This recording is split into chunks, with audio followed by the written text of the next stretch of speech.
UPSC हो या मैंने जीपीएससी क्लियर किया, क्लास 1 गुजरात में रैंक 34 था, यूपीएससी क्लियर किया, rank 570, IPS, becoming the youngest IPS of Gujarat at such a early age, and then people come to you and बोलते हैं आप बहुत नसीबदार है, you are very lucky. I tell them in reverse, luck favours the brave.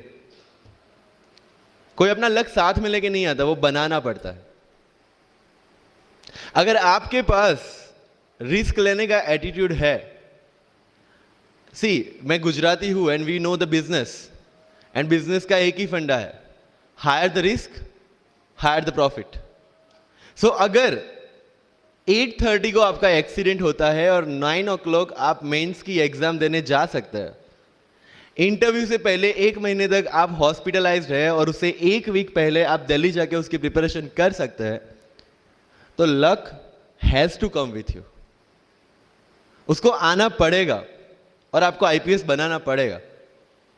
लोग बोलते हैं कि एक्सीडेंट के बाद आप जाके आए एंड ऑल, तो द सिंपल था कि मैं एग्जाम के लिए निकला, मेंस मेरा था, सुबह GS3 का पेपर था, 8:30 को मेरा स्कूटी स्लिप हो गया, मेरा लिगामेंट इंजरी हो गया, लेफ्ट हैंड में इंजरी था, सीट से ब्लीडिंग हो रहा था. लेकिन मेरे पास 2 ऑप्शन थे. मैं खड़ा हुआ, मैंने देखा okay my right hand is safe, and I decided I will go to the exam hall and write the exam. मेरे पास 2 ही ऑप्शन थे. या तो मैं वहां से उठ के रोने लगूं, यार मेरे साथ ही ऐसा क्यों हुआ, मेरा एक्सीडेंट हो गया, मेरा मेंस खराब हो गया, और हॉस्पिटल जाओ. या दूसरा ऑप्शन था कि मैं देखूं कि मैं 3 घंटे और सर्वाइव कर सकता हूं. हाँ कर सकता हूं. मैं मेंस के लिए एग्जाम हॉल में गया. ये जितने भी फोटोग्राफ्स लगे हैं, सर ने जैसे बताया कि जितने भी इंसान सक्सेसफुल हुए, अगर आप उसकी लाइफ स्टोरी देखेंगे तो कहीं ना कहीं एक मोमेंट आता है जहां पे वो इंसान की जो स्ट्रगल है वो पीक पे हो जाते हैं. वो इस मोमेंट पे आपको डिसाइड करना है कि आपको वहां से यू टर्न लेना है या आपको वहां से आगे निकलना है. इन सब लोगों ने डिसाइड किया कि उनको वहां से आगे निकलना है, एंड दैट इज द फंडा ऑफ लाइफ. सक्सेस उन्हीं को मिलता है जो इस स्ट्रगल वाले मोमेंट से आगे निकलने की सोचता है. जब भी आपको लगे कि आपके सिर पे बहुत मुसीबत है, जब भी आपको लगे कि आप हर तरह से गिर चुके हैं, जब भी आपको लगे कि आपके पास कोई ऑप्शन नहीं है, तब एक चीज आप अपने दिमाग में लाइएगा कि यही मोमेंट है जहां से आपकी तकदीर बदलने वाली है. क्योंकि डायमंड जो होता है वो जितना ज्यादा घिसता है उतनी ज्यादा उसकी वैल्यू होती है. सोना जो होता है वो जितना ज्यादा तपता है उतनी उसकी वैल्यू होती है. अगर आप जिंदगी में तप रहे हैं, अगर आप जिंदगी में घिस रहे हैं, अगर आपको लग रहा है कि आप हर तरह से मुसीबतों में गिरे हुए हैं, तभी आपकी जो वैल्यू है वो बढ़ने वाली है. और यही मेरा एटीट्यूड रहा है. लोग बोलते हैं कि तुम्हारी फाइनेंशियल कंडीशन ठीक नहीं थी, पापा इलेक्ट्रिशियन थे, मम्मी हाउसवाइफ थी, डायमंड के कारखाने में काम करती थी, उसके बाद उन्होंने मैरिज में रोटियां बनाने का काम किया, और उस तरह से मैं पढ़ा. लेकिन जब मुझे पूछा जाता है कि ऐसी कौन सी चीज है आपकी लाइफ में जो आप बदलना चाहते हो, एंड आई सेड नथिंग. क्योंकि अगर वो चीजें नहीं होती मेरी लाइफ में तो शायद आज आपके सामने मैं नहीं होता. तो अगर लाइफ में प्रॉब्लम्स है, अगर लाइफ में स्ट्रगल है, जैसे सर ने बोला है struggle is a part of life, and I strongly believe in that.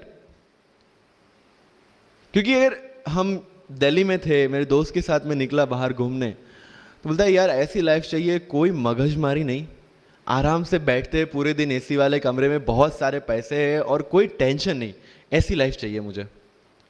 मेरे पास ऑप्शन है. बोलता क्या? बोला देख सामने एटीएम का रूम दिख रहा है, एसी वाला कमरा है, बहुत सारे पैसे, कोई मगजमारी नहीं, जॉब ले ले.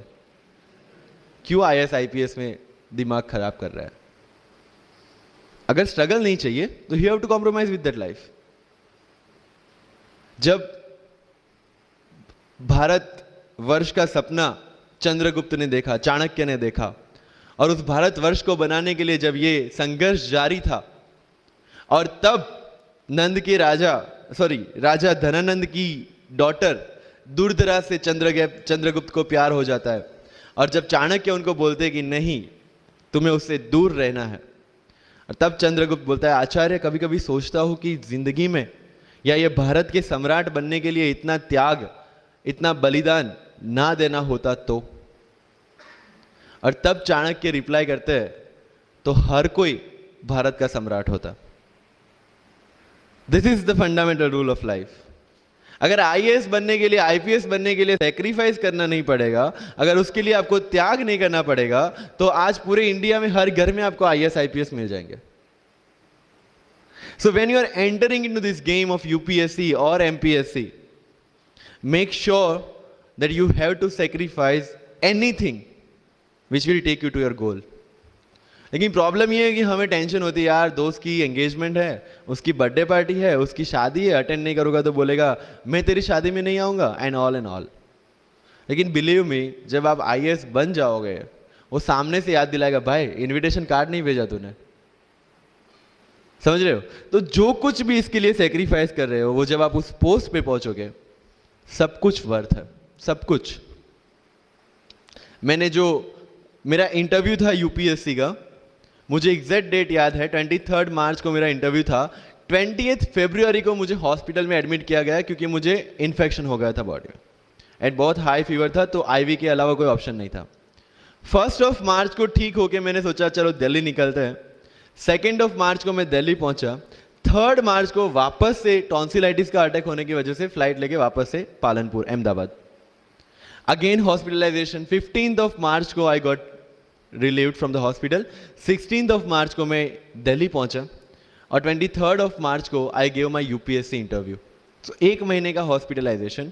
उसके बाद जब दिमाग में ये था कि मेरे साथ जो लोग इंटरव्यू दे रहे हैं वो 1 महीने से प्रिपरेशन कर रहे हैं, एंड 1 महीने से मैं हॉस्पिटल में था, again I thought this is the moment to prove your self.